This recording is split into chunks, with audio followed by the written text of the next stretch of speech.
Also, welcome to a few new members who are here in replacement to a few others that are not able to be here today, but thank you. We do have our witnesses before us. I know we have a number of motions that we wish to address. I've spoken to the vice chair, so we're going to sort of save a little part of the tail end of our meeting to try to manage through the motions. There's also other business I want to relate to in regards to some travel that's coming forward and some other issues that have taken place in a short while that I think you should all be aware of. So pursuant to Standing Orders 108-2 and the motion adopted by the committee on Tuesday, September 16, 2025, the committee is meeting to resume its consideration of the nexus between national defense, national security, and the critical minerals sector. Today's meeting is taking place in hybrid format. Pursuant to the standing orders, members are attending in person and remotely using Zoom application. Before we continue, I ask participants to consult the guidelines on the table. These measures are to help prevent audio and feedback incidences and to protect the health and safety of our interpreters. I'd like to remind the witnesses and the members to please wait until I recognize you by name before speaking. If you wish to speak, please raise your hand, and for those on Zoom, use the hand raise function. The clerk and I will manage the speaking order as best we can. And for interpretation, please use your earpiece, and if you're on Zoom, use the respective channel. Again, all comments should be addressed through the chair. I'd like to welcome our witnesses. Hudson Lester, General Manager of Nunavut, Northwest Territories and Nunavut Chamber of Mines. He's joining us via video conferencing. Is that correct? Is he on? Yes. Gowland. Jeff, I have a tendency of not getting names correct in this committee, but he's the Vice President of Corporate Affairs of Vale Base Metals. Futini Gotsvalis, something to that effect. She's a Vice President of Economic Affairs and Climate Change and Mining Association of Canada. My apologies as well. And Michael Goulot, maybe, Vice President, Policy, Business Council of Canada. I do apologize, but you'll please repeat your names when you speak. That way we all have an idea who you are. And I'll proceed with the witnesses' opening statements. You have up to 5 minutes. And Mr. Lester, why don't we start with you? Thank you, Mr. Chair. So, coming from Iqaluit Nunavut, speaking on behalf of the Chamber of Mines today, from a chamber perspective, Canada's critical mineral strategy aligns with Arctic sovereignty and defense readiness. The same infrastructure that enables mining, ports, roads, power systems, air access, and communication is what allows Canada to operate securely in the north. Energy security in Nunavut is national security. The Chamber supports responsible investment, but in critical minerals, Canada must look beyond simple ownership to long-term control through off-take agreements, financing structures, and logistics. And if Canada wants to be a reliable supplier to our allies, including NATO, northern projects must be supported by year-round infrastructure and domestic or allied processing capacity. Trusted ally collaboration should strengthen Canadian sovereignty, Inuit partnerships, and northern capacity, not shift strategic leverage offshore. Thank you, Mr. Chair. That's my opening. Lester. Please, over to you, and state your name properly. I'm sorry. Thank you, Mr. Chair. My name is Futini Kutsavalis, and I'm from the Mining Association of Canada. So members of the committee, thank you so much for the invitation to appear before you today. Canada produces critical minerals for a wide range of purposes that underpin both our economy and our national security. These materials are foundational to energy systems, transportation, advanced manufacturing, digital infrastructure, clean technologies, and defense and security-related applications. Canada produces more than 60 minerals and metals and is a top global producer of uranium, potash, nickel, aluminum, palladium, and gold, with world-class potential in copper, graphite, lithium, rare earth elements, tungsten, and niobium. The mining sector is already a major economic pillar. It contributed approximately $117 billion to GDP in 2023, generated $151 billion in exports, and directly and indirectly employs more than 700,000 Canadians. We also remain the country's largest private sector employer of Indigenous peoples by proportional basis. Canadian capital markets list roughly 40% of the world's mining companies, making Canada a global hub for mining finance and expertise. This scale matters because critical minerals are not a niche issue. They are central to economic resilience, industrial competitiveness, and national security. The challenge Canada faces is not a lack of critical mineral resources. It is a concentration risk and an execution risk. Globally, supply chains for many critical minerals remain highly concentrated, particularly in processing and refining.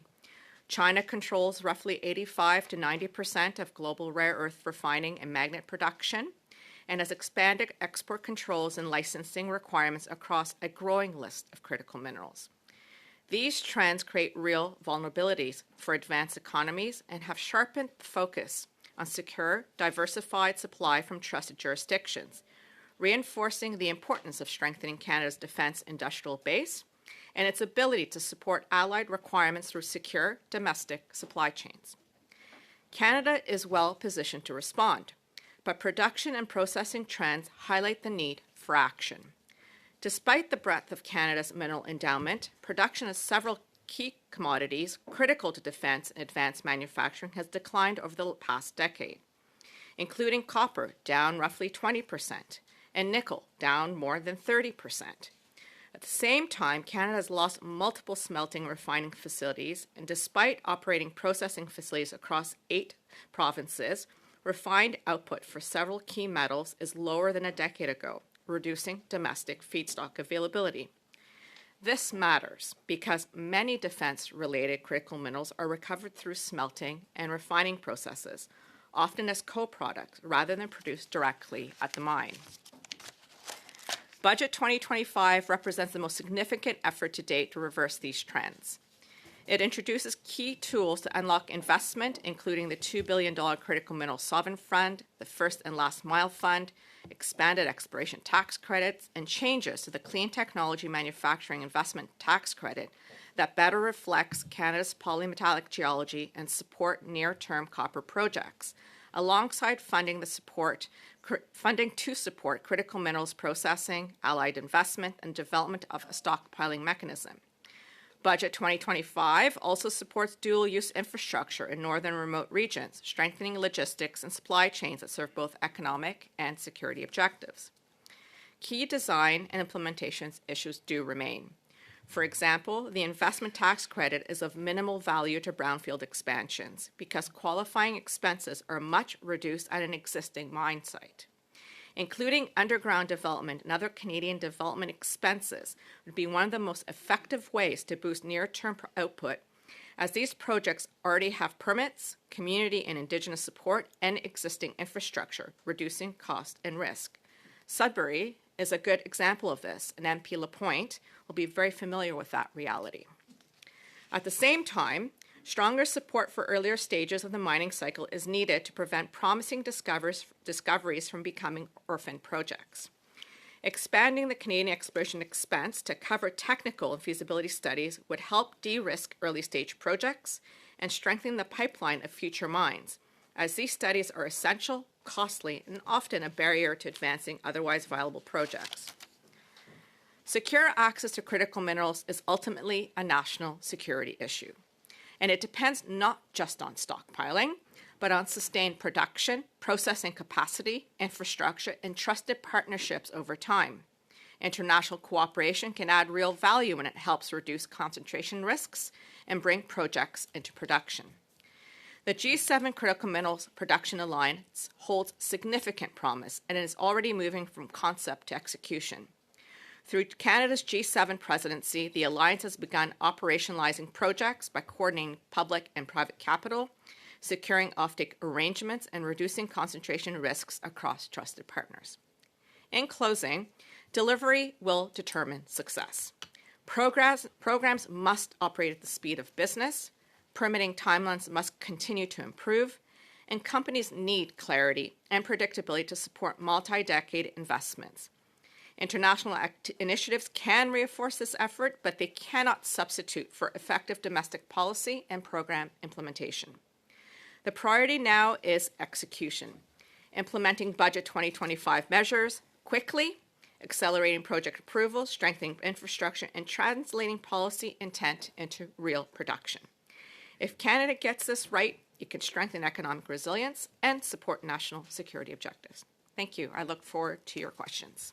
Thank you very much. Mr. Goulot, why don't we go to you for 5 minutes? It's a pleasure to be with you this morning. As the chair has pointed out, my name is Michael Goulot. You got that right. And I'm the Vice President of Policy at the Business Council of Canada. And the Business Council of Canada is composed of 170 chief executives and entrepreneurs of Canada's leading enterprises. Founded in 1976, our mandate is to make Canada the best country in the world in which to live, work, invest, and grow. Before I table my remarks, I would like to congratulate the federal government on tabling its inaugural Defence Industrial Strategy. Many elements of it reflect the recommendations from our 2024 report, Security and Prosperity. Now for my remarks. As you know, Canada is facing a lot of headwinds. Productivity challenges and low levels of business investment persist, and we've lost global market share in many important resources, including critical minerals. At the same time, we know this is a world poised for growth. Rising populations and the rapid growth of the global middle class are creating strong demands for energy and resources, while national security and clean energy applications are driving global demand for critical minerals. Canada has much to offer, and we know that our allies and trading partners are looking for stable suppliers. But being rich in resources is one thing. We need structural changes to translate our trade ambitions into action. This is why the Council wrote Selling to Our Strengths last year, which is a roadmap for leveraging Canada's resources at a time of global uncertainty. Our report calls for a whole-of-government approach to unlock Canada's immense potential and to position the country as a reliable supplier of energy and critical minerals. In an era where the weaponization of resources and supply chains is becoming more commonplace, Canada should seize the moment to trade more with its allies who prioritize national security and responsible resource development. Our view is that Canada can be a primary supplier of critical minerals to NATO allies. Risks to mineral supply chains are increasing due to foreign price manipulation, export controls, rising military demands, and limited inventories. NATO partners are currently over-reliant on China's market dominance and powerful ability to exert export controls over inputs necessary for national defense purposes. As geopolitical tensions escalate, NATO members require a concerted strategy to secure their supply of critical minerals for national security. Canada is home to 12 of the critical minerals listed by NATO, and 10 of the 12 are produced and refined within our country. Canada's mastery of sustainable mining production and finance, stable governance structure, and understanding of global markets can position it as an important supplier to NATO allies. As a founding signatory to NATO, we argue that the Canadian government, in cooperation with the private sector, should create a critical mineral reserve for niche metals vital to defense purposes and where there's fragility in supply and market mechanisms. While Canada holds promise and potential, much work remains to be done to overcome the challenges it faces to develop its resources and to move them to market. I offer 3 recommendations for consideration. First is that we require a new vision for how we move our goods to market. 60% of Canada's GDP is reliant on trade, but investments in infrastructure on a per capita basis in Canada lag those of our peer countries like Australia and Sweden. We require a national trade infrastructure strategy that brings together all levels of government and the private sector so that we can turn our trade ambition into action through higher levels of investment. But we also need to ensure that our supply chains remain responsive to the needs of our customers, those we have today and those that we want in the future. Case in point, Canada experienced 62 work stoppages in the transportation sector alone in 2023 and 2024, involving close to 20,000 workers. Another important point is that Canada is amongst the worst in the OECD in days lost due to labor disruptions. These are difficult stats to come to grips with a world that expects to receive our goods in a timely and reliable manner. We also need to ramp up our ability to identify, approve, and produce critical mineral projects. Canada is home to the workers, businesses, and communities that know how to explore, extract, and process critical minerals at scale. We are encouraged at the moment to see governments across the country come together to develop mutual recognition agreements that advance resource and mining projects through one project and one assessment. but our challenges remain significant. Canada has the third longest lead time in the world for mining projects, according to a recent report released by S&P Global. Smelting and refining are essential for supply chain resilience and independence, but many of our approval processes preempt new builds or even expansions and upgrades. Canada's private sector also faces unfair competition from foreign producers that benefit from an intentional, state-directed policy of overcapacity and oversupply, as well as a lack of rigorous labor and environmental standards. In our view, a project deemed to be essential to Canada and its allies' national security interests should benefit from regulatory excellence, including streamlined approval and permitting. My third point is about the importance of seizing the moment to unlock Canadian innovation. Leveraging our critical minerals and resources can create generational opportunity to drive technological progress and go beyond exporting raw and unprocessed commodities. But Canada's innovation policy requires a shot in the arm. Our investments in research and development are amongst the lowest in the OECD, and our research often falls short of commercialization. Another case in point is that we only have less than 1.5% of global patent filings. In the mining sector alone, our patents hover at around 2%, whereas China owns the market at more than 70%. We're pleased to see Borealis referenced in Canada's industrial strategy, and it looks like it's poised to be a central piece of the strategy's future success. Therefore, we encourage the government to assure that its work also focuses on critical minerals. In my closing remarks, I would just like to quote the CEO of Teck, Jonathan Price, who offered sage advice when he spoke to an event in Ottawa earlier this month. I quote, he said, "Time is short, and the actions we take over the next 5 years will set the trajectory for the next 50. Thank you, and I look forward to hearing your questions. Thank you. Mr. Golan, you have up to 5 minutes. Mr. Chair, committee members, thank you very much for the invitation to speak with you here today. My name is Jeff Golan. I'm with Valley Base Metals. I want to start with a simple proposition. You cannot defend your country without critical minerals. Not your borders, not your environment, not your economy. National security begins with supply chains, which countries control them, and whether they can stand up under pressure. Critical minerals are certainly an economic advantage for Canada. They attract investment, they create jobs, spur regional development, but they also accelerate the energy transition and they enable trade optionality. Today, critical minerals are a national strategic asset. So I'll make 3 points today. 1, Canadian critical minerals are indispensable to the Canadian Armed Forces, NORAD, and NATO. 2, nickel, copper, and cobalt are mission critical to Arctic sovereignty. And 3, Canada must move with greater urgency to extract more minerals out of the ground from existing brownfield mines. With an expanded tax credit today, we could be producing and processing more minerals tomorrow. At Valley Base Metals, our mission is to provide mineral security to a world in transition. We've done that from Canada for more than a century. Today, we employ more than 7,000 people in North America's only mine-to-refinery ecosystem.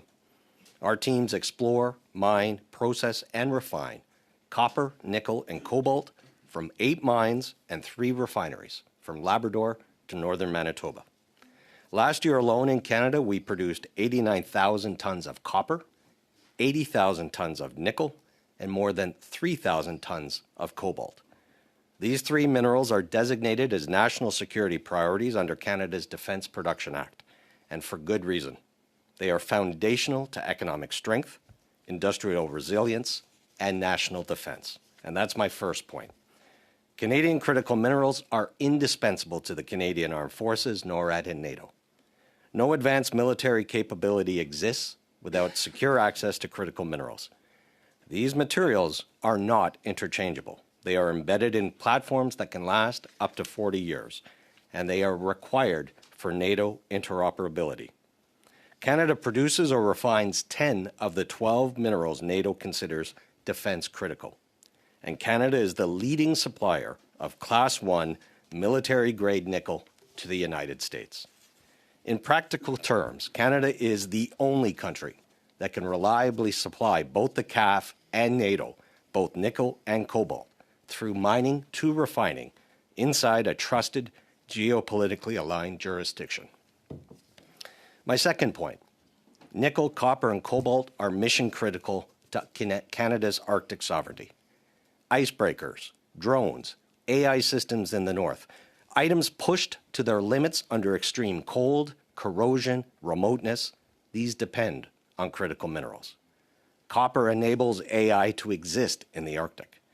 Nickel allows it to survive. Cobalt allows it to persist. These minerals are Arctic mission enablers. Without them, Canada's ability to defend itself in the Arctic, as well as meeting NORAD and NATO commitments, is weakened. Furthermore, northern mining operations offer the potential for dual-use infrastructure. Roads, ports, airstrips, remote energy systems, people. Our Voisey's Bay mine in northern Labrador has a deep-water port that could be expanded to support naval operations. And a new, longer airstrip could both improve the productivity of that mine and serve as a forward asset for the Canadian Armed Forces. As Canada strengthens its defense infrastructure, such partnerships could open up new exploration while leveraging existing mines. Northern mining infrastructure is security infrastructure. And my final point, Canada must move with greater urgency to get critical minerals out of the ground.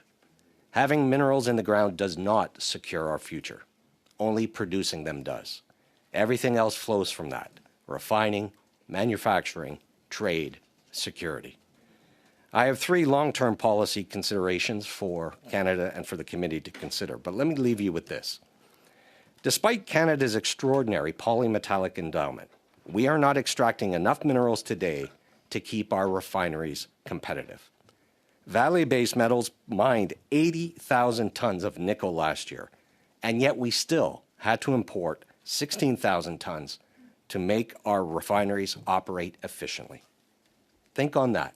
We had to import nickel to Sudbury, home to the second largest nickel sulfide deposit in the world. We have been mining in Sudbury for more than 100 years, and we have 100 years to go. We're going to run out of miners before we run out of minerals. And with innovative new processing, we can extract more minerals from our waste rock as well as our tailings. Simply put, there is more value and more security to extract from today's mines. Expanding the investment tax credits to include mine development expenses for brownfield mines would be the fastest and most capital-efficient way to increase mineral output from existing mines, leveraging workers, infrastructure, and equipment already in place. This is not about subsidies. It is about speed. And in the current global security environment, speed matters because we are already a generation behind and we do not have a generation to wait. Thank you. Thank you very much for your opening statements, all of you. I appreciate that. We're going to start a round of questions. The first 3 will be for 6 minutes each. We'll start with Mr. Kibble. Thank you, Mr. Chair. Thank you, panel. Donc, nous allons commencer avec ce qu'ils veulent. Is 3 things. 1, time is short, and I hope we all agree on this. And efficiency is key, and the urgency. So I certainly heard that message. I wrote a lot of questions, so I'm going to jump around as best I can. I want to start with Mr. Gowland.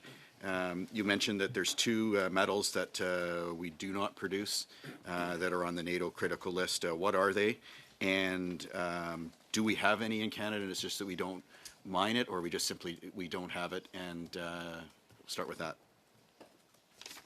Thank you for the question. The 2 are rare earth elements and beryllium. I'll have to defer to my colleague from MAC about what we have under the ground in Canada. Those are not minerals that we have in our deposits. Okay, so the 2, we simply don't have them. Do we have a supplier? I'll throw this out to the panel. Where do we get these right now? And should we be stockpiling this critical mineral that we don't have in Canada? Anyone on the panel? I could jump in if that's Thank you. all right. So I could speak on rare earth elements.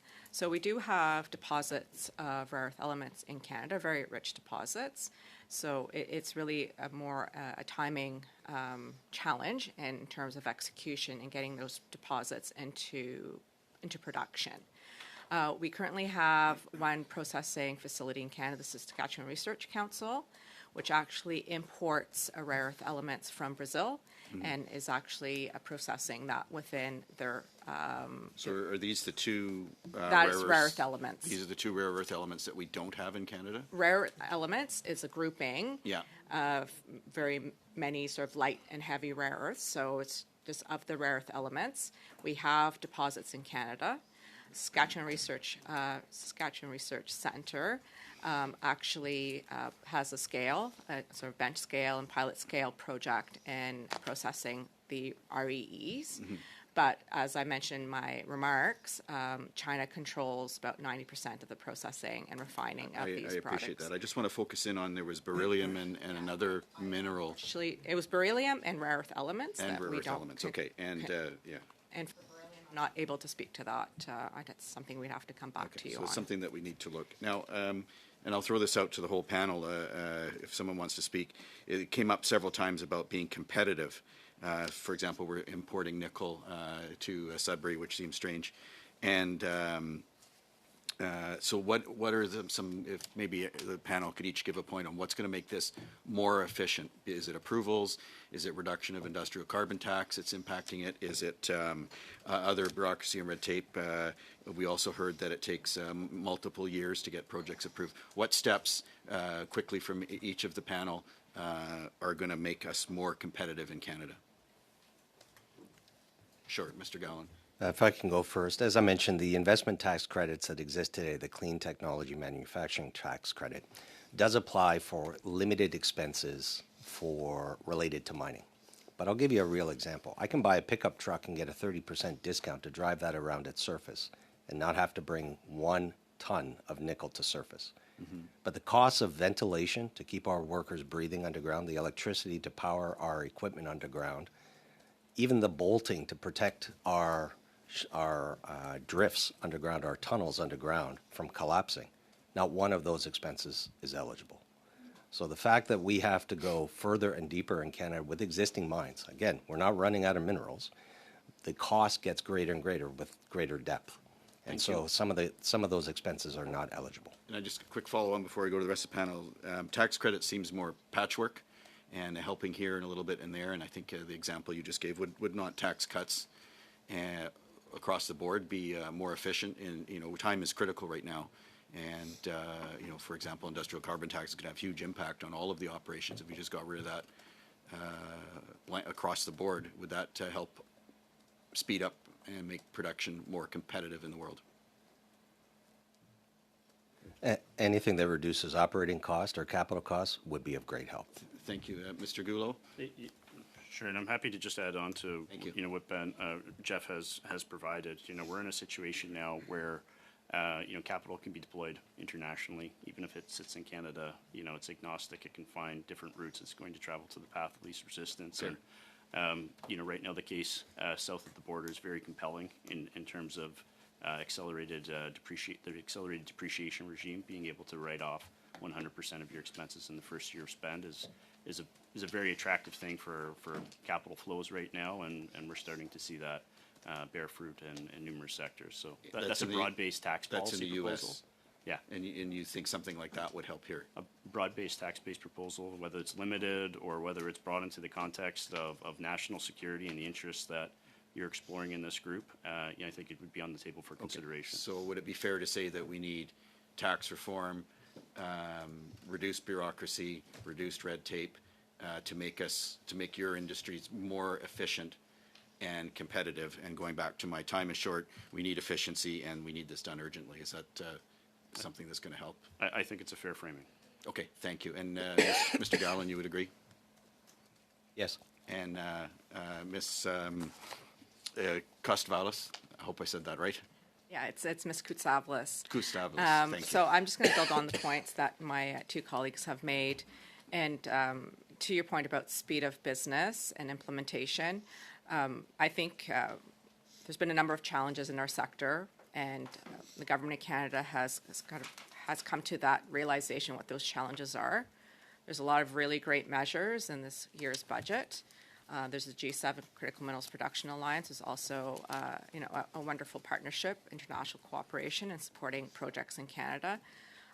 What my one point would be is how can we implement those programs, that funding, the policies and budget as quickly as possible. Thank you, Mr. Chair. Thank you, Ms. Goodall. Thank you, Ms. Kostavalis. Ms. Lapointe, over to you for 6 minutes. Thank you, Chair. Ms. Kutsavlis, in your opening comments, one of the points you were making was that we need to do a better job of aligning defense planning with critical minerals development so that future defense needs are reflected in industry investments decisions that are being made today. How do you suggest that we can bring these two processes together more effectively and more efficiently? So I'll pick one critical area currently, and that's access to capital. For mining projects to move forward, they need to have access to capital, the funding they need to be able to get the projects moving into production. Building mining projects is a multi-billion-dollar process, and whether it's at the mine site or at the smelting process, we need to be able to support those projects and have the financing need to be able to move forward. In the budget this year, there's the Critical Minerals Sovereign Fund.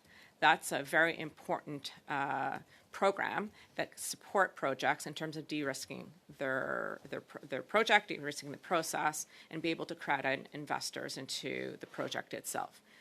As I mentioned in my remarks, a lot of the defense-related critical minerals are actually found in the smelting and processing part of the value chain. So if we don't have the mines, then we don't have the processing and refining capacity if you build down the value chain. So we need to extract more to be able to feed our smelters, to be able to have the critical minerals we need for whatever purposes, whether it's defense related or whether it's related to clean technology or whether it's related to other purposes. And as my colleague Jeff mentioned, we need to also ensure that we sustain the current smelting and processing capacity that we have currently, that we're not importing feed into those facilities, and that we're actually producing more and helping us grow that part of the value chain. In order to do that, we need to have and ensure that these projects have access to capital to actually go forward on that. Okay, thank you. Mr. Golin, at our last meeting... Mr. Lesser, your hand has been up for a while. Are you trying to intervene? No, I was just wondering if I was going to get a chance to answer the previous questions because it was addressed to the panel, but I didn't I didn't chime in.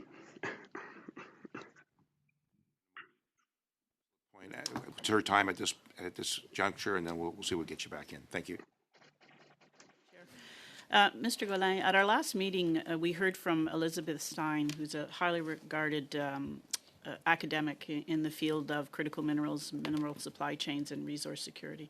And I would tell you that many of the things that she said, you are very much aligned. In fact, one of her observations was there can be no national security without critical minerals.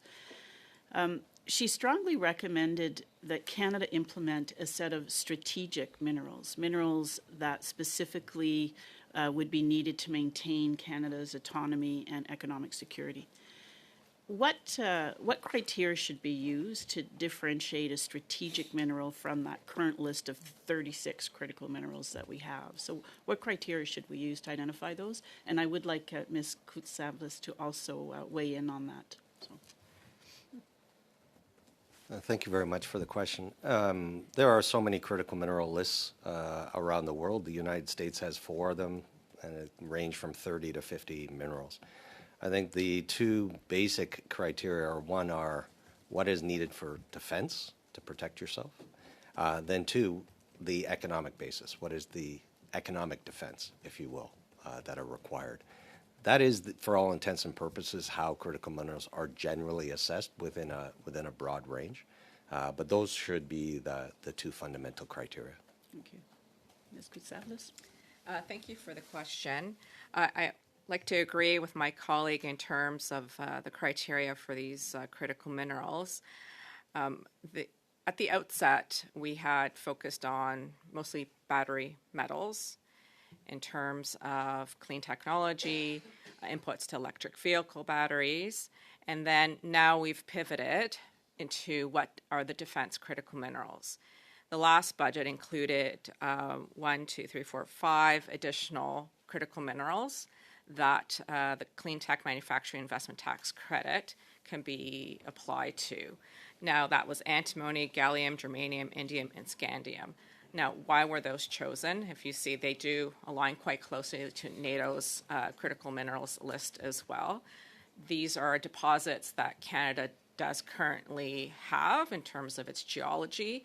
So it's of, an economic objective and approach, as well as it serves our national defense security objectives as well. Mr. Gaulin, another comment that Elizabeth Stein made was that she called nickel is the ultimate war material, was a comment that she made. From your experience supplying nickel into advanced industrial supply chains, what makes nickel so foundational to defense and aerospace applications? Well, nickel is typically found with cobalt, and together they in combination make a super alloy that is necessary for almost every type of platform, military platform, or piece of equipment that needs to move at high speed and at high temperature. And so they provide structural support and allow it to move. That's everything from jet fighters to missiles to submarines to drones. I wouldn't want to leave out copper, because in an era of electrification, nothing moves without copper. So whether it's for defense or economic, it is probably the basis of everything. But if you think about it, Sudbury supplied the Allies during World War II with 95% of the Allied effort need for nickel. World War II, the Allies would not have won World War II if it were not for the Sudbury Basin and nickel. And so the fact that, in Canada we have 8 nickel mines, the United States has 1, and it's going to close in 4 years. We have 3 nickel refineries, they have 0. 70% of Canada's nickel output, refined nickel, goes to support the United States, and roughly 80% of their aerospace sector, and in excess of 60% of their military or defense sector depends on Canada's critical minerals, depends on Canadian nickel. Thank you. Mr. Goulot, can I ask, am I out of time? Sorry, you're out of time. Mr. Lesser, do you want to intervene at this point before I pass it on to the next? Yes, if I may, Mr. Chair.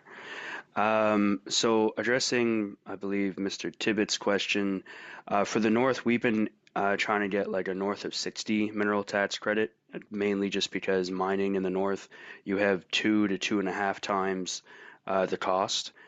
If we're discussing the critical mineral list that Mr. Gowland just referred to, whether it's defense related or defense economic related, Nunavut has 23 of these critical minerals, but most of the time we're shoved off to the side. And when it comes to regulatory streamlining, there is, I think on average, it's about 14 years to get a mine created in Nunavut, just due to the regulatory tape and the bureaucracy. So being able to streamline that would be useful.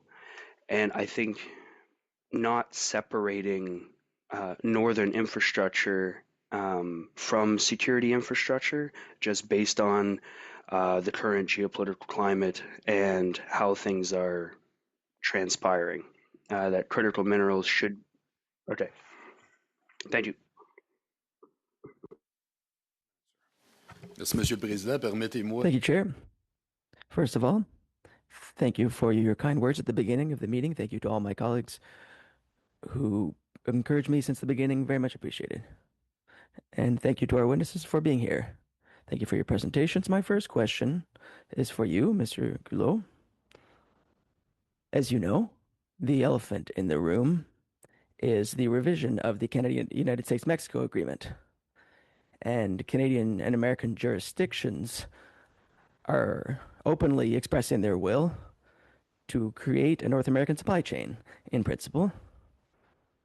The former Prime Minister Trudeau had an agreement with Mr. Biden at the beginning of his term in order to have mutual access to the businesses of both countries. Even if there have been changes in terms of our Prime Minister and in terms of the United States, that is to say, a new party is in power, but this willingness has been reiterated. So is this revision of the agreement, is it an opportunity to have a chapter exclusively for critical minerals? It's an excellent question. And I think given the long standing history and economic integration of Canadian, U.S., and Mexican economies, broadly speaking, I'd say there's a genuine interest amongst the Business Council and its members, but also with our partners in the U.S. and Mexico to ensure that North American competitiveness, North American energy security, inclusive of energy commodities, but also critical mineral, nuclear, uranium, et cetera, is nurtured through this period and enhanced in the years to come. In terms of the specific wording around CUSMA and where we're going with the review year, there's obviously a lot of moving parts at the moment. We've got new proposals coming from the U.S. for consideration. We're well advanced in this area on account of the agreement that you referenced between our previous Prime Minister and the previous President, but there's also a specific element in play that was signed under the first Trump administration on critical minerals cooperation. So I think as we look at this broad package and we go into the review, the question certainly around whether a standalone chapter is warranted or not, I think will be part of the discussion, the negotiation, in the debate. But I think we need to be very careful about what are the benefits of having an exclusive chapter versus what are potential consequences down the road. Donc, comme tel, vous pensez que ça mérite... So you think that it ought to be looked at, but you don't have any clear ideas on the benefits or the costs and in what way the scales would weigh out in that respect. Given the pre-existing agreements that we have, the creation of a new chapter on its own, and Fotini may have a line of sight on this through her membership that are central to the sector. All of that would have to be reviewed in terms of benefits and potential consequences of moving in something that's standalone. Vous avez parlé de la Chine aussi. Puis... You spoke about China, and I often have the impression that we pretend that it doesn't exist, and we've spoken about our dependence on their supply chains. We know that many future mines will be Chinese, will be in Asia, and we need to get out of this dependence. So I think we're all in agreement on that. Is there another danger, that is to say Chinese penetration in critical minerals which are in North America? We know that for some time the United States has been blaming Canada regarding the undermining of trust with respect to Canada. And so do you think we need to follow Chinese investments in the area more closely? Without question, we have to be mindful of all the risks that threaten Canadian economic and national security. We have really strong provisions in place. Back to my opening remarks about the defense industrial strategy, I think we've got an excellent starting point to build out, our parameters and our security functions as it relates to foreign actors and the threats that they can pose on the Canadian economy and everyday living.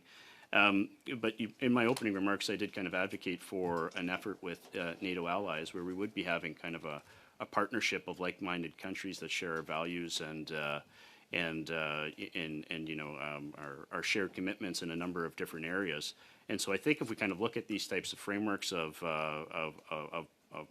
broadening out our relationships with our trading partners and our allies, when we understand the strategic importance of Canadian minerals in this context, we can have a very strong rebuttal that mitigates risks posed by China and other foreign actors. Quand on parle de défense, on dit... When we speak about defense, we're talking about preparing for a conflict. Of course, we don't want to have a conflict, and we'd like that defense... we want defense to have a dissuasive effect, and so that we can be strong enough to avoid any conflict. That would be in the best of all possible worlds. But if there's an area where we can't depend on anyone else, it's in defense. So is dependence on foreign refining capacity, is it the other elephant in the room? That is to say, in a conflict, it ipso facto neutralizes Canada's industrial base. It's a serious risk that underscores the basic thesis of the proposal that we've put forward of why we need to be leaning into the NATO community at this important juncture, why we need to kind of offer our critical minerals to our allies and partners in this space and really fast track our efforts to build resiliency within our defense and national security policies. Ms. Gallant, you have 5 minutes. Thank you, and through you, Mr. Chair, for all the questions. How does the specifically, what tax instruments does the U.S. have that Canada does not have that speeds up extraction and helps their companies become more, have the refining more affordable? Capital side, Foutini has more expertise on the regulatory aspects in the approval processes. But I had mentioned to Mr. Kibble in my response to him about the One Big Beautiful Bill that came forward, and it's very generous provisions around expenditures and how they're treated within the first year of spend. That's a very, very powerful capital attraction tool. Okay, Mr. Garland, what plans, if any, do you have to ramp up extraction, and how quickly can that be occurring?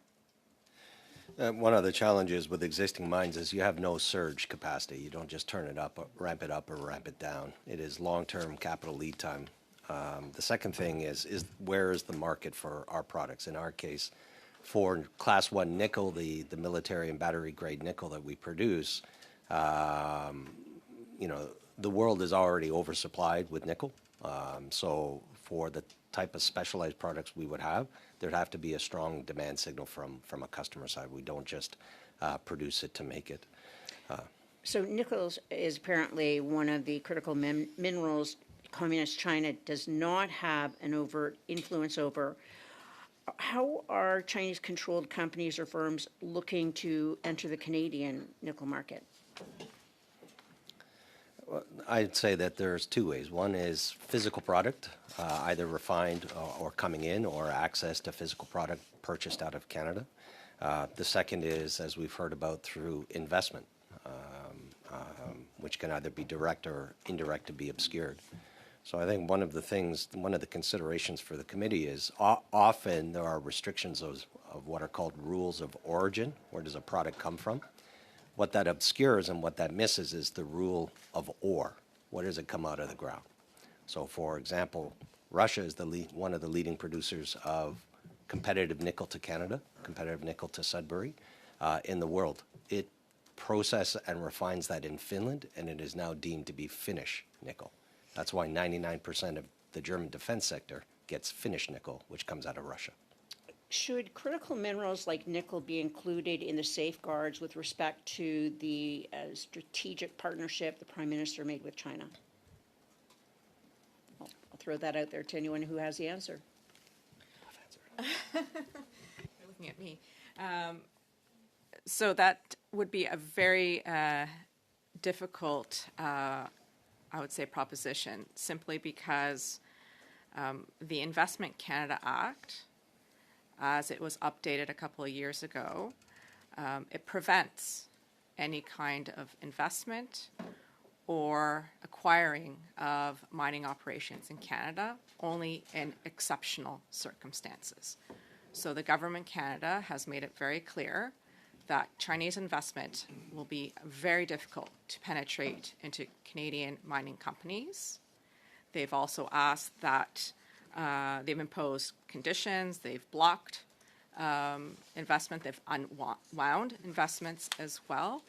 So through the Investment Canada Act, there's 2 tests. There's the net benefit test to Canada. So essentially, is it in economic interest of Canada that this investment occurs? And then the next test is a national security test. Okay, so the PRC has frequently sent civilian research vessels to the Arctic to survey for natural resource deposits. Which critical minerals would the PRC particularly be looking for in the Arctic? And is there any way that the seabed could already be harvested by the PRC, our seabed? I think maybe Hudson would probably be best placed to answer that question in the north. Thank you. From what we're seeing, a lot of the focus is on copper. Even though those 2 tests that Foutini talked about exist, there are 2 companies that do have state-owned involvement. And then we also have the original Hope Bay when TMAC had it. Was almost purchased by China, but was secured by Nico Eagle instead, a Canadian company. So it's usually nickel, copper, and those are what we know so far. Were to stake a claim in international waters over any natural resource deposit they find in our Arctic, how would you suggest our government counter this? With international waters, I would have to rely on somebody else on the panel maybe for international water expertise. Why don't you guys give us land on this one in a moment? But for now, we have Ms. Ramanado. 5 minutes. Thank you very much, Mr. Chair. And through you, I'd like to thank the witnesses for being here today. I'll start with Mr. Golin. You testified before the Standing Committee on Natural Resources on the 14th of November, 2025. And in your opening statement, and I'm going to read some of your opening statement because I think it's very relative today, and I would love to get for you to elaborate. So you mentioned, in terms of positioning Canada as a supplier of choice to NATO, that Canada should aggressively pursue NATO defense and adjacent infrastructure spending in exchange for preferential long-term access to critical minerals at a security premium, and that Canada has applied to join the EU's Security Action for Europe SAFE program, which is a defense procurement club. If accepted, Canada will join the UK as the only non-EU member of the club, and it's a leading minerals producer.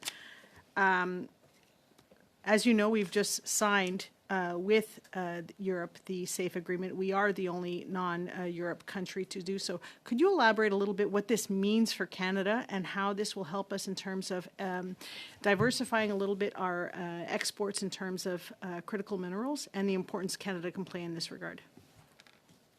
Thank you. Glad my remarks were prescient. One of the three long-term policy recommendations I was going to make to this committee was the requirement for Canadian critical mineral content in procurement clubs such as that. I think we've seen some first steps of that through the G7 Critical Mineral Production Alliance.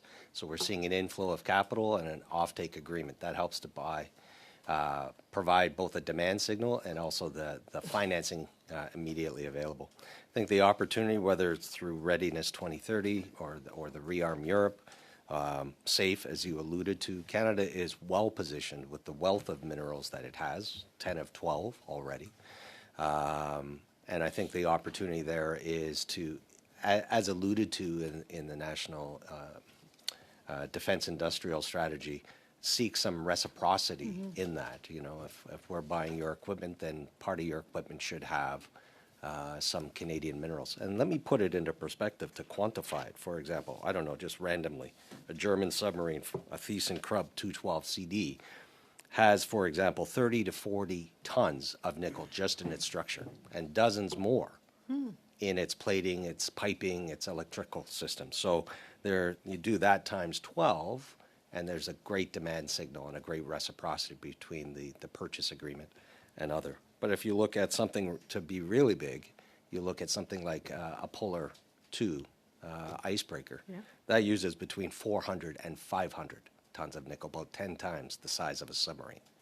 So for things like Canadian nickel in particular, but for other Canadian critical minerals, there's a tremendous opportunity for us to both manufacture and or to partner and procure equipment that is based on Canadian critical minerals. Thank you. And in terms of, earlier you mentioned that there was an abundance of nickel around the world, if I understood correctly. So if we were to partner with our NATO allies with respect to some of these procurement projects, this is a way that we can create a new demand for our nickel. Is that correct? Absolutely. Canadian nickel is threatened worldwide by the oversupply from some jurisdictions around the world. One country in particular dominates in excess of 60% of worldwide production. So the opportunity to create a procurement club that sustains and in fact enhances or grows the production of Canadian nickel, which is a job creator, which is where we have a competitive advantage relative to other jurisdictions like the PRC. yeah, it can absolutely be both an economic and a defense advantage. Fantastic. And my next question is for Mr. Gullo. When you mentioned, you talked a little bit about labor disruptions and some of the challenges there. Could you elaborate to us if we have enough supports for colleges and universities in terms of generating that pool of talent that we are going to need going forward in terms of the demand that we're going to have for increasing capacity in the mining sector? Are we enticing enough young people to consider a job in this field? Are we producing enough engineers and researchers in this regard, and how can maybe Borealis assist in this regard? I think there's two parts to that, and I know my colleague Fontini will have more in-depth data on the mining sector's labor pool, and Jeff will have specific comments relative to his company too. But my understanding is that there is a deficit, there are hardships in terms of attracting the right talent. There's a lot of retirees and a need to scale up, in particular when you align where we want to go with harvesting and producing more, and exporting more to our allies. So I know Fontini will have, at least, and Jeff and Lester, for that matter, may have some other details to share. But on the innovation side, in terms of Borealis, I never really looked at that yet as a labor tool, a skill tool.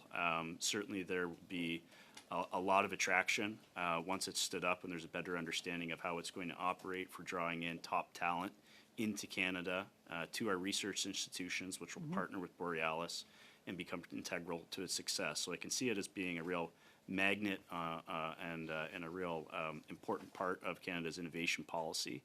But as the details come out, maybe we can come back and have a different conversation about specific areas. And I know I'm out of time, so if your colleagues want to maybe even submit in writing any feedback you'd like on that question, I'd welcome it. Thank you. Merci. Thank you. Monsieur Savat-Tremblay, you have up to 2.5 minutes. Merci. Thank you. Si j'ai prononcé ça comme il faut. Ms. Kutsavlis. I hope I pronounced your name right. And just to follow up on what was said by Mr. Goulot, in your area, I know that there has been a strong willingness for some years by the government, and in my opinion, it's a little bit late, but it is to get. And once we acknowledge that China was a concerning power in a number of ways, we want to get them out of the mining sector. And do you have any rumors? Do you feel in any way that they're still present in hidden ways via subterfuge? Have they been able to maintain their position? A very difficult question for me to answer. I think that question's better, asked to national security establishment and our other agencies within the government of Canada. I'm not able to answer that question for you. Disons, vous observez, vous avez vos membres dans une étude. But your members, and a study was taken a look at it, another committee that I sit on trade, and I believe it was 2 or 3 years ago. One of the conclusions was that it's very easy to register as Canadian, as a foreign mining actor, to pretend that you're Canadian, that the rules are too lax, and there are various tax advantages with respect to the Toronto stock market, for example. And so there's a lot of complacence in Canada in that respect, and the rules have not been tightened since then. Do you see the same thing? That question for you. Je comprends que là, immédiatement. I understand that right now you can't, but could you perhaps get back to us at a later date? Precise question that you would like to have us respond to from the Mining Association Canada's perspective, I'd be happy to reflect on that and get back to you. Est-ce que les règles pour s'enregistrer comme... So rules to register as a Canadian mining company, are they too lax? My purview that I'm able to answer for you today.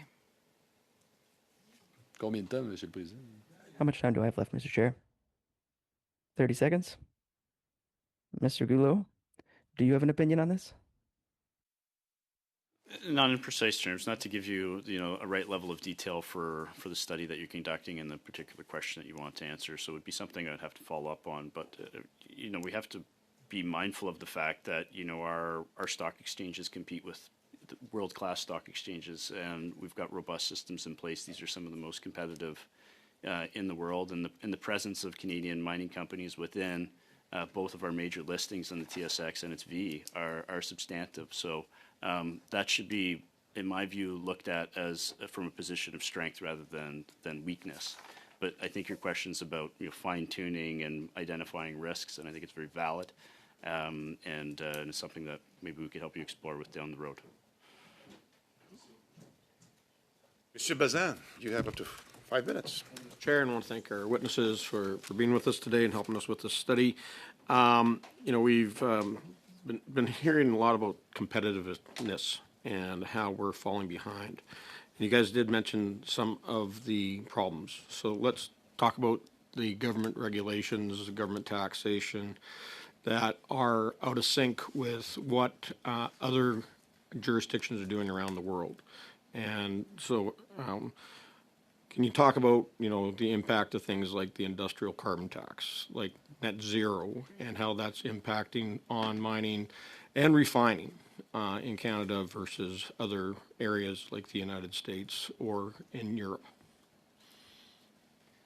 And that's open to all panelists. Thank you very much for the question. As I indicated off the top, both operating and capital expenses are a little bit higher. Canada is a high-cost jurisdiction. Part of that is from the maturity of our geology. We've been at this for quite a long time. The easy and cheap stuff has been mined. Now we either have to go further afield, places like the Ring of Fire, or we have to go much deeper.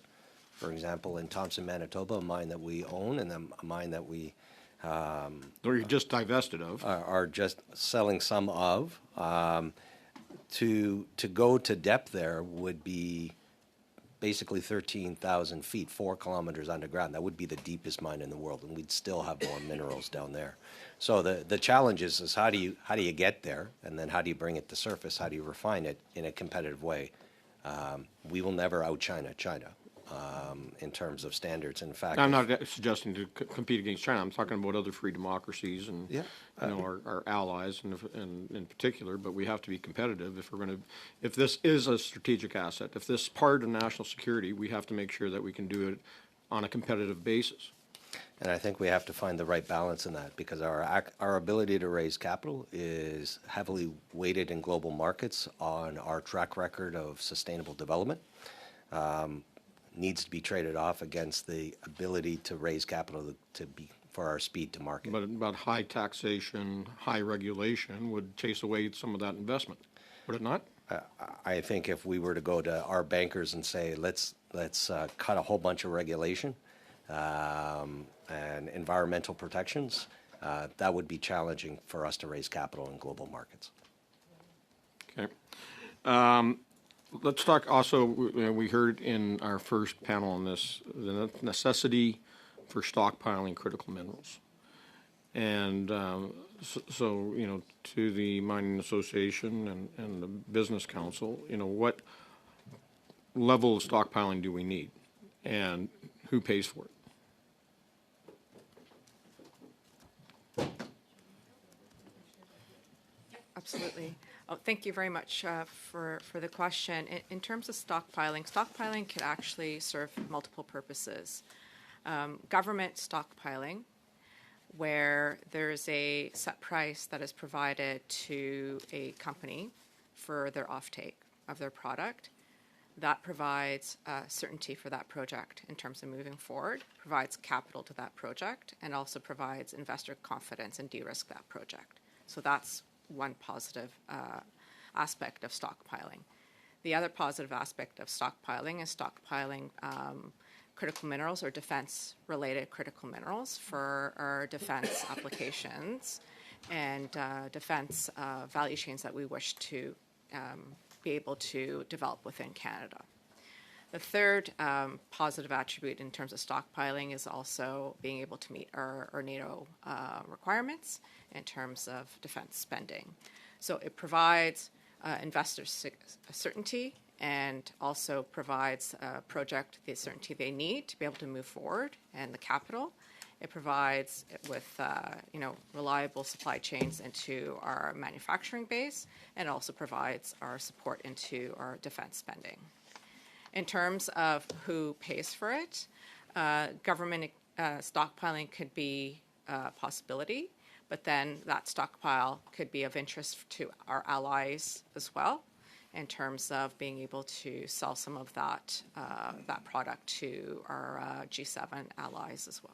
Yeah, there's no question that part of the NATO 1.5%, that stockpiles and the infrastructure to support mining critical minerals all come into play in that 1.5%, but it has to be government expenditures. It can't be That's right. corporate purchases.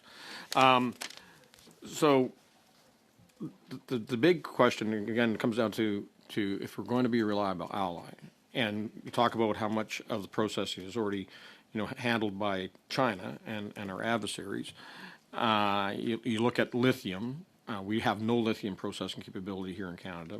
There's only a minute amount down in the United States, and everything else goes to China. So, who makes the investment into in making the processing facilities, or how do we attract capital investment to make those processing facilities happen here within Canada or within the NATO structure? A more of a general response on this. I don't want to underestimate the level of work that's required to understand which commodities should belong in a stockpile, but more importantly, what is Canada's role within that particular commodity? Where's the opportunity? And that's an incredible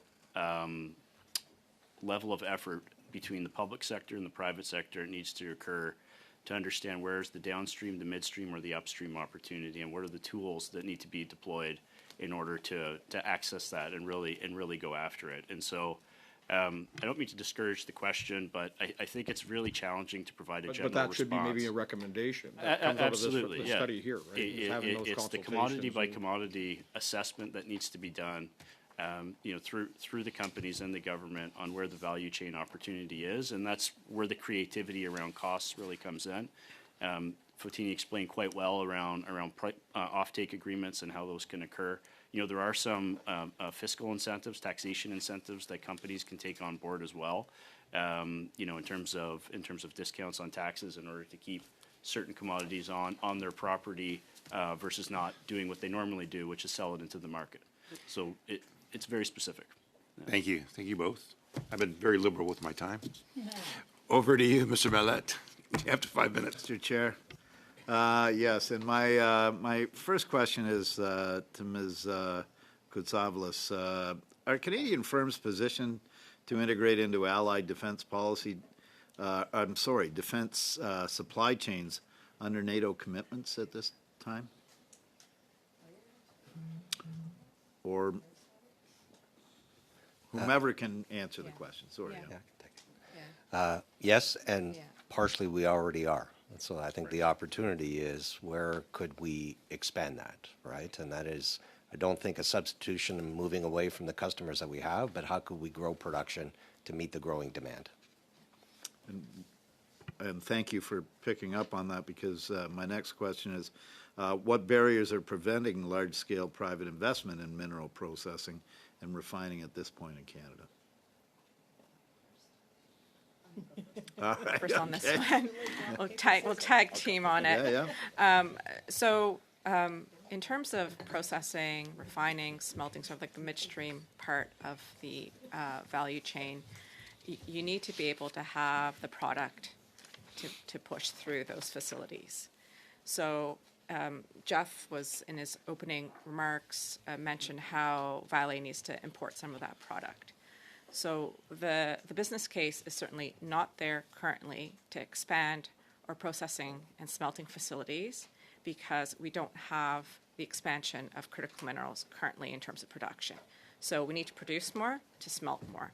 If we don't have that production increasing, the cost of building processing facilities are in the $200, $300, $500 billion. It's a very expensive endeavor. Was that B? B. And and also need to have the product to do that. So we have processing facilities that are not operating at capacity currently, and we need to grow our feedstock into those facilities to be able to then grow the business case for additional facilities.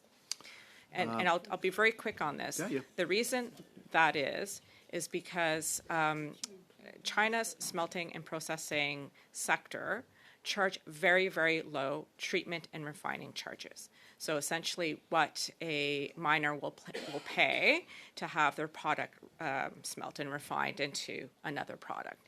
So because the prices are so low, the margins are exceptionally thin currently for processing facilities and smelting facilities. So the economics is not there on having the product and the rocks coming out of the ground, and also in terms of profitability and being able to charge.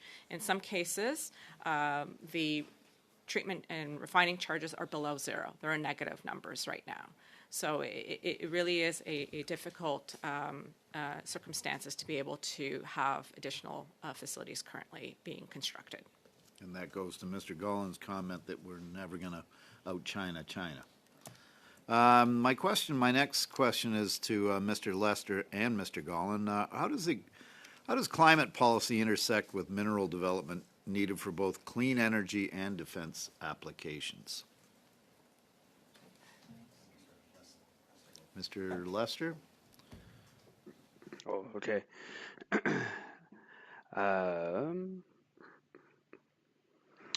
I would say on the energy. I would focus more on the unreliable energy systems, because like right now up here, when it comes to climate and all that, everything's run on diesel. We have diesel dependency, all that, and all the diesel is imported, predominantly from the States. So diversified power sources, grid modernization, I think it reduces the vulnerability and increases operational certainty. And that's really for us. It can be joint with industry, but federal investments to support northern power systems and should be recognized as strategic resilience projects, not just regional economic development. And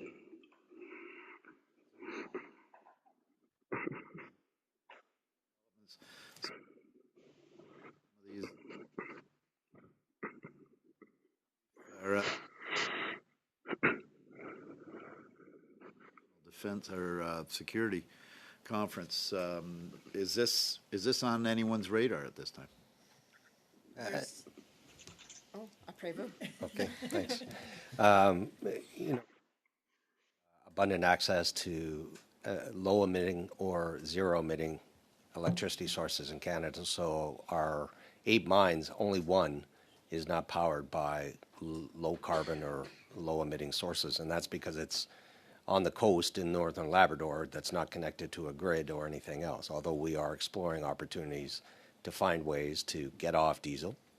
But wind power is not cheap or easy. Run of river, long distance transmission is difficult and or expensive. And with our 5 Indigenous communities, that's not something we're going to impose nuclear power on without their full and prior consent.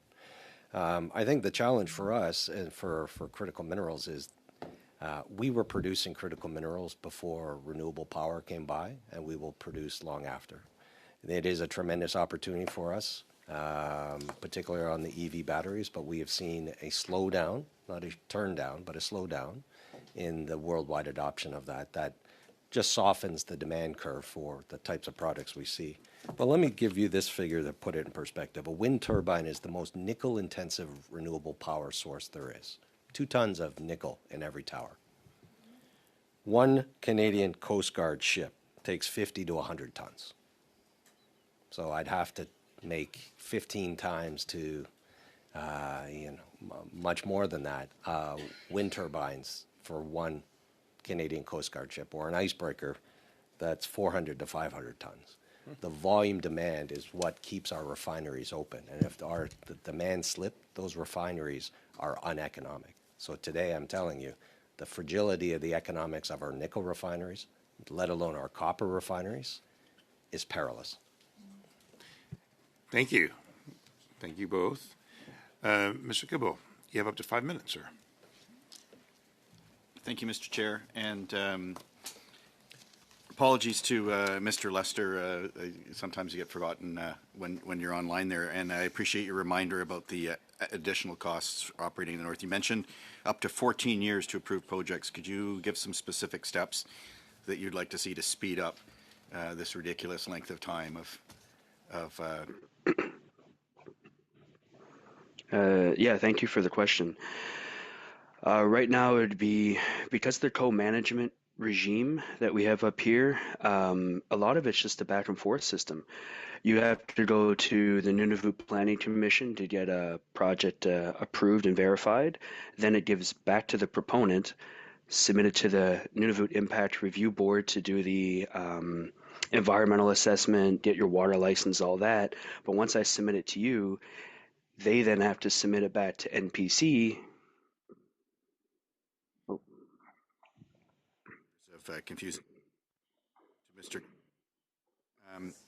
While we're reestablishing communications, you said that we're providing nickel for under construction Navy and Coast Guard ships by the tons. Are we going to be Chair, providing? perhaps we can ask the witness to finish his answer before we. Mr. Lester, we. I'll give you the extra time. Thank you. Yeah, I just was moving on because we were waiting to reestablish, and certainly his answer is important. I just didn't want to lose valuable time. No, I'm going to give you that time back. Mr. Lester, can you speak so we can hear you? Yep. Is it okay, working? all right. We just want to make sure that your audio is still on. Back to you, Mr. Kibble. Okay. If Mr. Lester, if you could quickly finish your question on the bureaucracies that you're facing up north. Gets approved. Is it working? Yeah. Well, something's causing the 14 years of delays for projects. So, yeah. If it's not bureaucracy, maybe you could quickly explain what it is.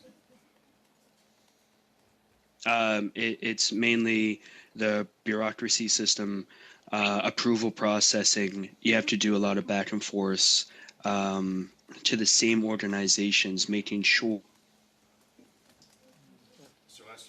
once you receive back. Okay, thank you. I hear that. Mr. Gallen, will we be providing nickel for our under construction Navy ships? You mentioned the tons that go into Coast Guard ships and for our future submarines, or will that be coming from other countries? Those nickel super alloys that go into Coast Guard ships is definitely coming from Canada. And for our Navy ships right now that are under construction and potentially for future submarines? In terms of the submarines, I think that's a matter of request from the selected supplier, but certainly that could be something supplied from within Canada. Thank you. As we've identified here today, and I was also at the Munich Security Conference, and our allies certainly identify that this is critical minerals are key for our defense, NATO's defense, global security, and we've identified the need to expedite. So should we be putting aside our net zero ideology just to get on with our supply chains to protect our country, protect our allies, and start building stockpiles and ultimately building Western security? There was a lot in that question. Is there something you'd like me to focus on specific? Should we be look, we've identified that this is critical for national security, for global security. We need to get on with this. We're dealing with 14 years of bureaucracy, taxes that are crippling us versus our competitors. Should we be putting that aside and saying, look, this is a time to get on and start building? And so should we be putting this bureaucracy aside, be it net zero ideology, taxes, et cetera, et cetera? The production and processing of minerals should be job number one for Canada's economy and for its national defense. Okay, thank you. Anyone else want to add for that? Hesitant, okay. Mr. Lester? I'm too scared to give this a try now.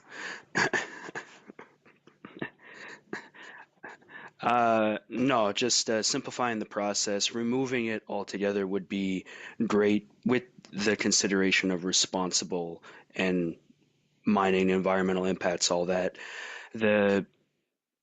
The regulatory process is just too cumbersome, I think, at times, and a little too duplicative in others.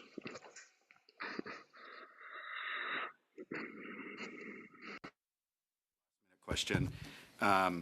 We've heard of predatory pricing from China and predatory pricing from China. Is China an economic or strategic threat to our mining industry? And I'll open it up to the panel. For answer, yes, in terms of predatory pricing. They were able to flood the market with product, decreasing global prices and making our projects uneconomic to move forward. Uneconomic. Thank you. Would you agree, Mr. Gowland? Yes. And Mr. Dulo? And very quickly, so I don't forget, Mr. Lester. Yeah. Monsieur Guilbeault, you have up to 5 minutes, sir. Merci, merci beaucoup. Thank you, Mr. Chair. I've got a few questions. First of all, for Ms. Kutsavalis, but if the other witnesses would like to answer, they may.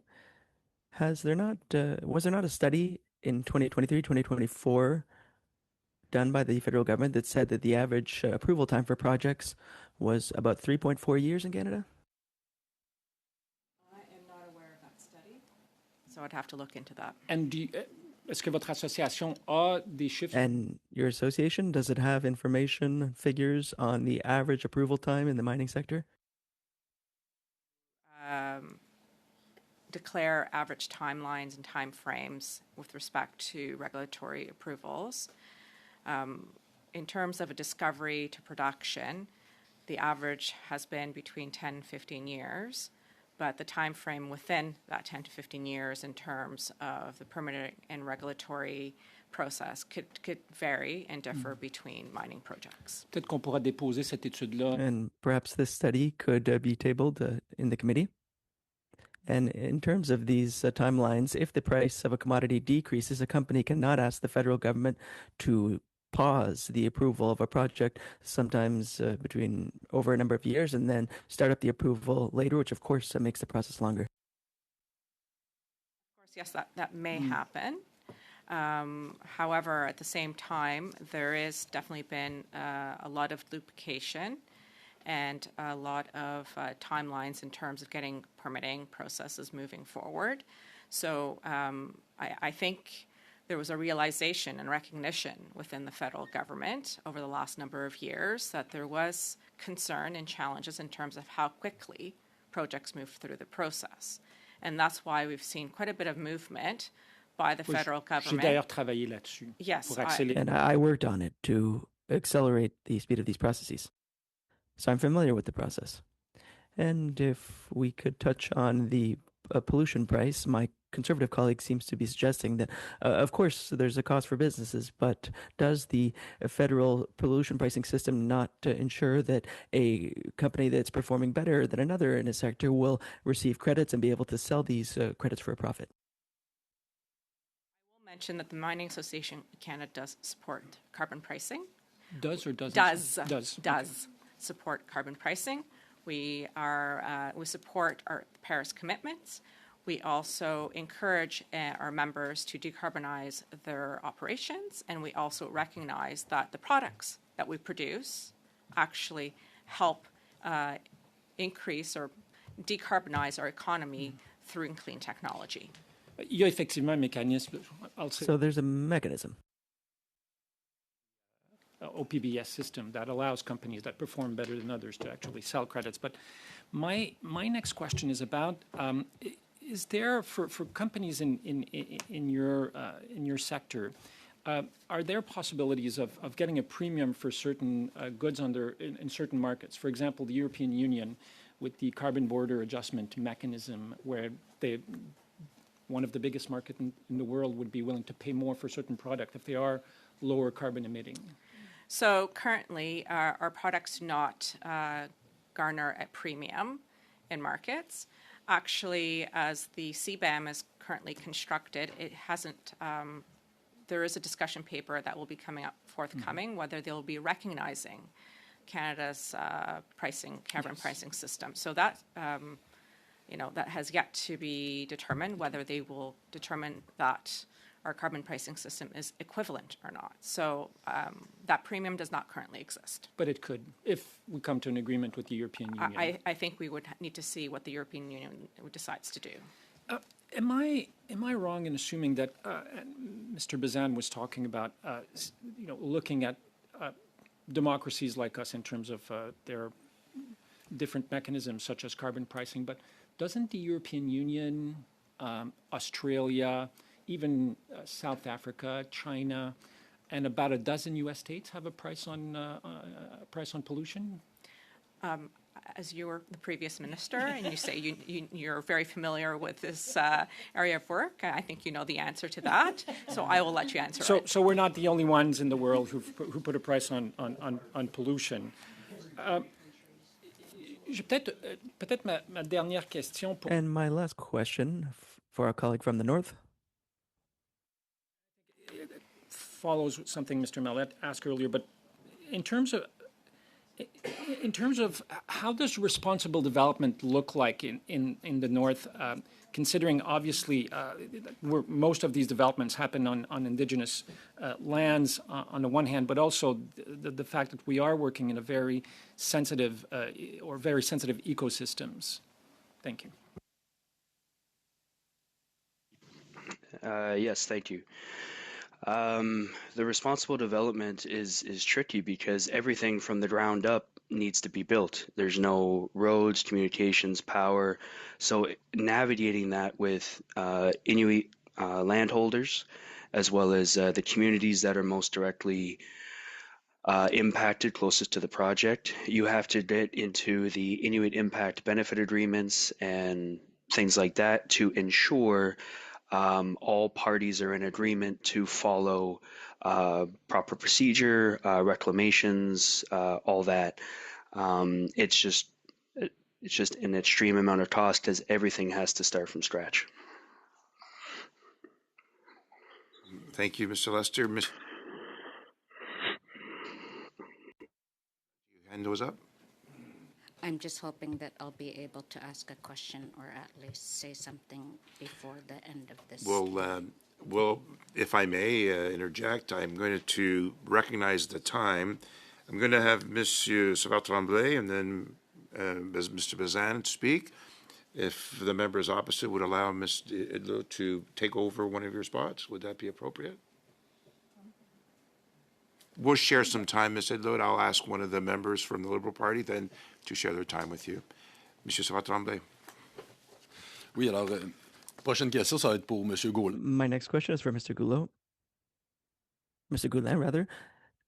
And China's domination of the global market. We were talking about cobalt and nickel, and I believe those are the ones we've talked about.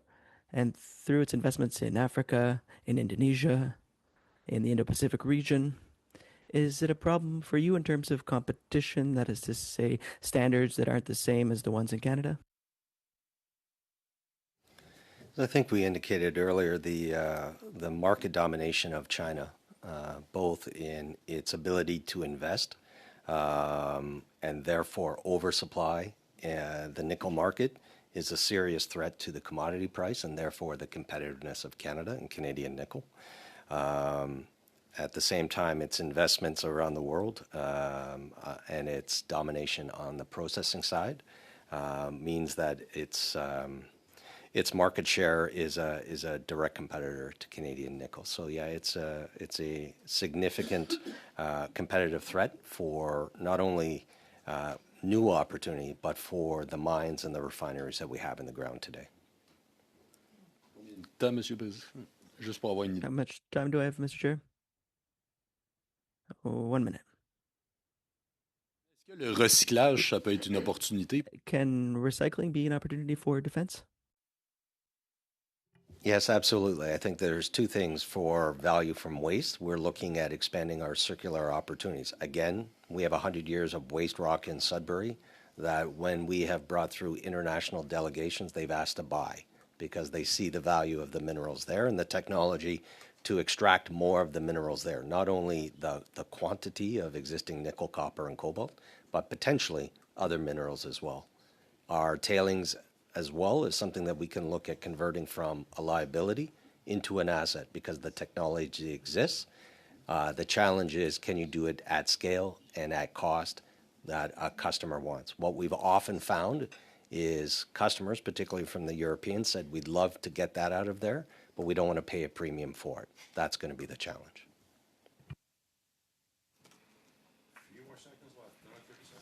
Bon, ben, OK, je passe. Ça a pris 30 secondes, ça. Ben, écoutez, je vais... Well, that took 30 seconds. Okay, I will pass the floor to my colleague. I just wanted to comment that this is a very skewed dialogue about mining, and wanted to share a quote from an Inuk who has experienced, for example, the environmental assessment process in Nunavut. Joan Scotty wrote a book about her experience with uranium and gold mining. She, quote, wrote, "Without a doubt, this co-management framework looks pretty good on paper. There appear to be many opportunities for community participation and several checks and balances to protect the environment. However, my community's experience with gold and uranium mining show that our ability to influence these processes is actually very limited. Ultimately, this system leaves real power in the hands of mining companies." I'm very much hoping that in this study that you also hear from Indigenous peoples, from First Nations, Métis, and Inuit when you're talking about the impact of mining and what role it can have on national defense. Thank you very much for your input. Mr. Bazan, you now have 5 minutes, sir. Thank you, sir. So just on the investment side, you guys are saying that it's hard to attract capital investment. And Valley just recently, sold your large stake in the Thompson mine. Did that raise enough capital to go deeper, or is that just what I read from the press release, mainly focused on maximizing the brownfield that's there right now, including the tailings? The $280 million of capital that we helped to raise from partners and building a global partnership for that is to extract more from what we've got. If there's opportunities for the new owners to either go deeper or to find new deposits, something that they have wanted to explore. The new CEO of the company has said she wants to double production from that mine in the next 5 years, and the minerals are there to do that. Is there any plan of reopening the smelter in Thompson? That's something the new owners are looking at. There's no commitment at this point. I think it's let's stabilize the operations, let's increase the production. We increased production at that mine by 22% last year, so that's a great part of the effort of the people there and the minerals that are there, the infrastructure that's already there. And there is at least another 75 to 100 years worth of more nickel there. So the opportunity is there, and it's great to see some investment in Manitoba. And most of that investment is based U.S. and Canada or Australia? There are 4 parties to the investment, 3 of which are Canadian: Exxaro, Valley Base Metals, and Canada Growth Fund, and we're grateful for that investment.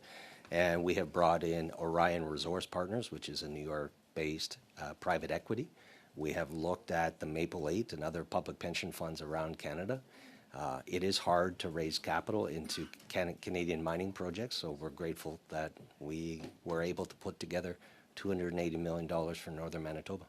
So if you look at other free markets, how are they varying in raising capital from private sector?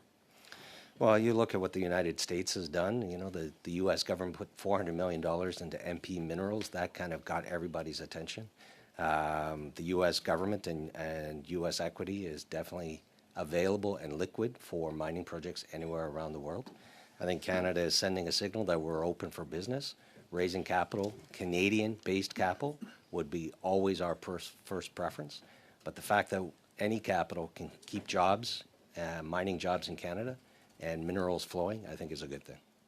So are you suggesting state-owned, we're going to go to nationalizing our mining sector? Definitely not. Private sector works well. Just want to be subsidized. The opportunity exists for pension funds in Canada to invest their capital for a healthy return. to make sure that jobs and minerals are flowing. But has the pension funds bought into this? Because they need to protect their investors first and foremost, which are the pensioners that they're there to protect. Yeah, And and they've been, I wouldn't very mandate much anybody reluctant has to do to it put so far. I wouldn't mandate that anybody has to put their money into it. I think if we offer a healthy rate of return and can de-risk that, then it becomes an attractive proposition. But it is very, very challenging right now to raise capital for mining in Canada. So when you go to the market right now, what's the major detriment? Why is Canada seen as higher risk and lower return than anywhere else? As I mentioned earlier, having been at this for 100 years, you kind of get the cheap and easy stuff out of the way. You know, there is a lot of red tape. We can't deny it. There's a lot of red tape. There's a lot of uncertainty about new projects being built in Canada. That is why our company is focused on greenfield. We've got the infrastructure, we've got the people, we've got the social license, if you will, we've got the permitting. You don't actually have the infrastructure if we go up into the Ring of Fire. You still have to build the infrastructure to get it from the ground to the plant. That's what I said for our company. That's why we're focused on brownfield rather than greenfield. So if we look at this again, coming back to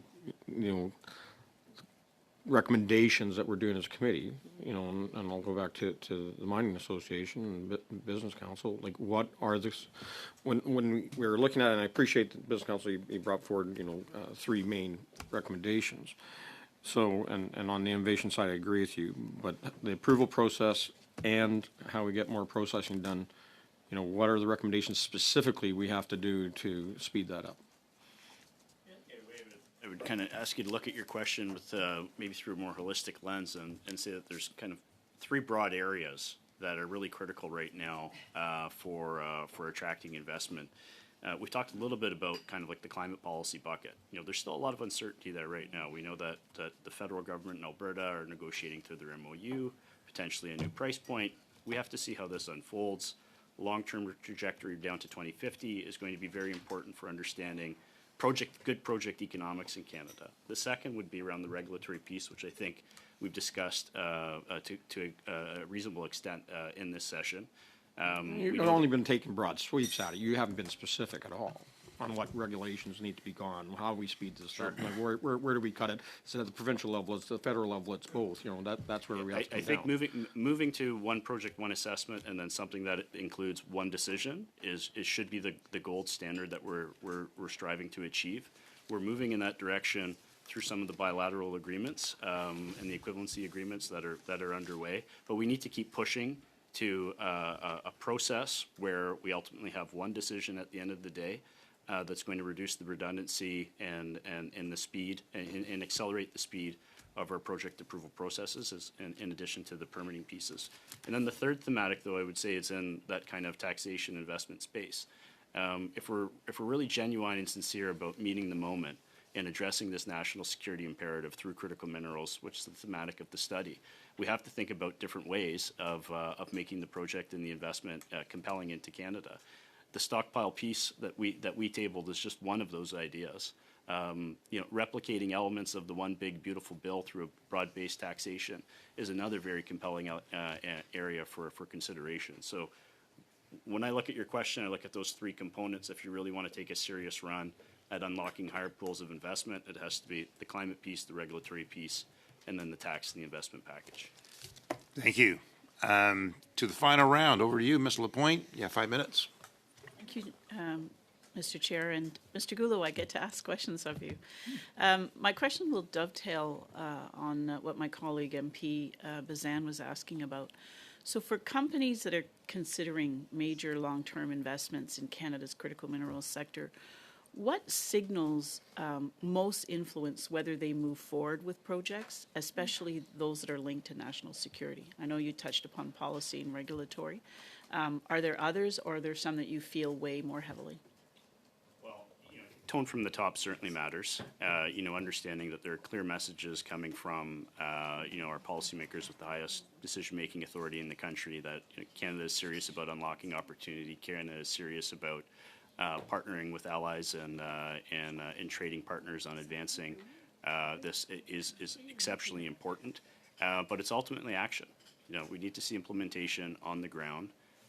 We've talked extensively about the length of our regulatory and permitting processes. They are improving, but that story still needs to be told in a more penetrating way that kind of really resonates with decision makers. And we also have to see some of these other areas on the tax side, really come to fruition in order to have a senior person within a company justify to their board that Canada is a safe zone and is going to demonstrate an ROI on the investment that they make in the country. Because back to my opening remarks, the capital is very agnostic. It can go to the place where it has the path of least resistance and do what it's supposed to do, which is turn $1 into $2 or more.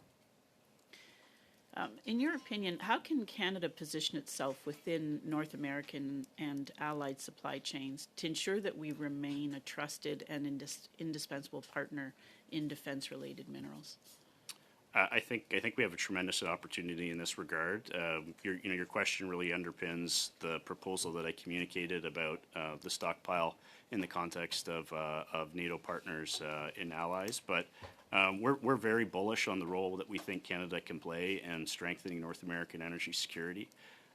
We think that across a number of different energy supply chains, inclusive of critical minerals, nuclear and uranium.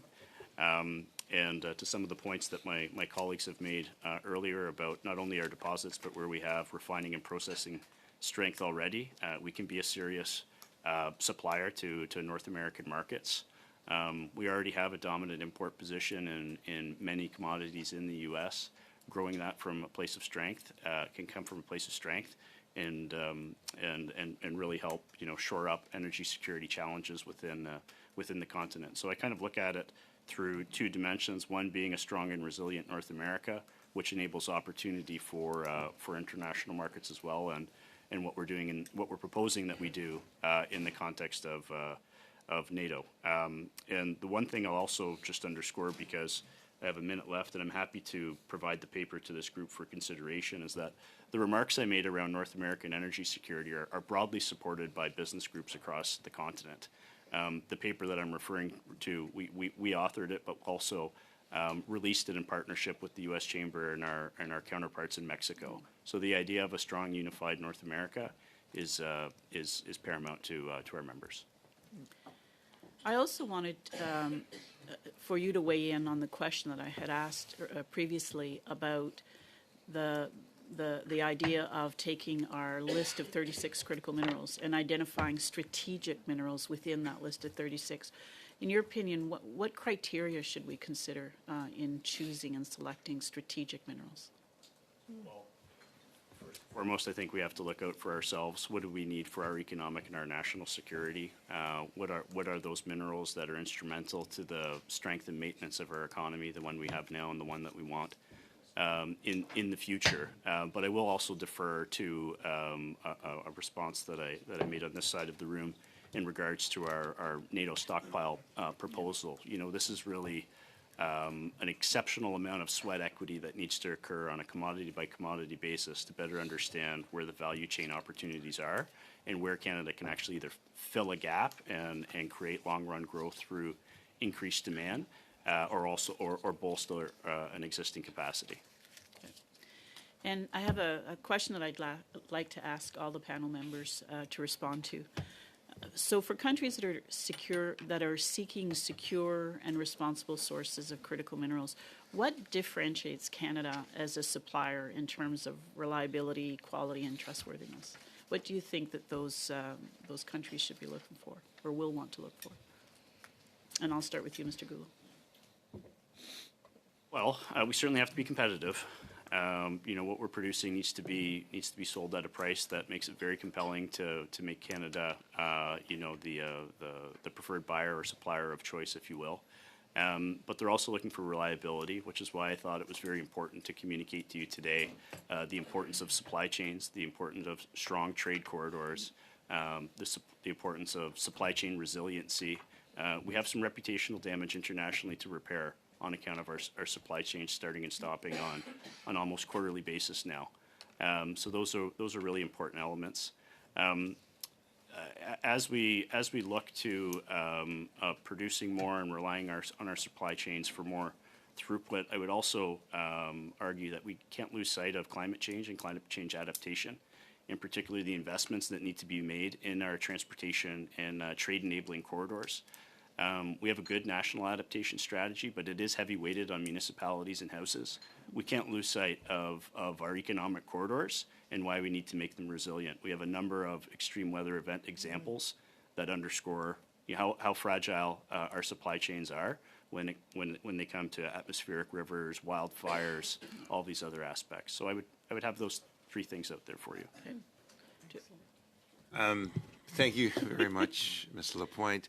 Also, at this point, I'd like to thank our witnesses for being here today, all four of you. I appreciate your informed comments and the relevance of this committee study because it obviously matters to Canada, both on our sovereignty issue and our economic issues.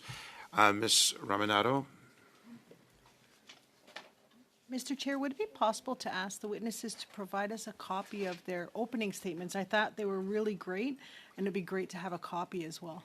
We have a copy, I believe, but we will share that with our committee members as well.